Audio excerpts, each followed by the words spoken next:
Handcuff আছে, ওই হ্যান্ডকাপের সাথে ঝুলে একটা মেশিন দিয়ে স্টার্ট করতো, উপরে উঠে ফেলাইতো। তারপরে তাদের হাতে তাদের যত ইনস্ট্রুমেন্ট আছে প্লাস দিয়া তারা নখগুলোকে উঠানোর চেষ্টা করতো। আমার এখানে আমার 2-3টা নখ নষ্ট করে ফেলাইছে। আমাকে ওই এমনভাবে কাঁচা নখ হ্যাঁ টেনে কাঁচা উঠিয়ে নখ, ফেলতো? হ্যাঁ সুই প্রবেশ করাইতো।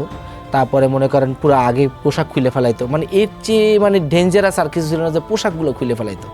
পোশাক খুলে গুপ্ত অঙ্গে তারা মনে করেন প্রত্যেক ব্যক্তিকে ওখানে প্লাস লাগাইতো এবং মানে তাদের চিৎকারে যেন আকাশ বাতাস কাঁদে এমনভাবে নির্যাতন করে। এবং নির্যাতনগুলো এমন হয় যে কখনো পা উপরে উঠাই দেয়, মাথা নিচে দেয়। তো এটা 1 মিনিট সহ্য করার মতো না, কিন্তু এখানে দেখা গেল আমরা বেহুশ হয়ে যাই, আবার নিয়ে যায়, আবার সুস্থ হলে আবার এখানে নিয়ে আসে। তো যাকে মনে করে যে তারা মাইরে ফেলাবে তাকে অত নির্যাতন করে না, তাকে মাইরেই ফেলায়। আমার দেখা মতে দেখছি। আমার পাশের রুমে আরমান ভাই ছিল, এদেরকে মানে হ্যাঁ ব্যারিস্টার আরমান ছিল আমাদের পাশের রুমে। তো আমরা নির্যাতনের মা গো বাবা বউ রাতের বেলার কান্না, কারো কোরআন তেলাওয়াত এগুলো শুনতাম। তো মানে একটা আতঙ্কে থাকতাম সবসময় কখন কার ডাক আসে।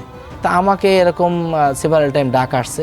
তো আনলিমিটেড পিটাইতো, সব পা উপরে, কখনো মাথা নিচে, কখনো আবার হাত উপরে। মনে করেন যে এই রগগুলা আমার শরীরে থাকতো না, মানে সব ছিঁড়া মনে হয় যেন কোথায় চলে গেছে।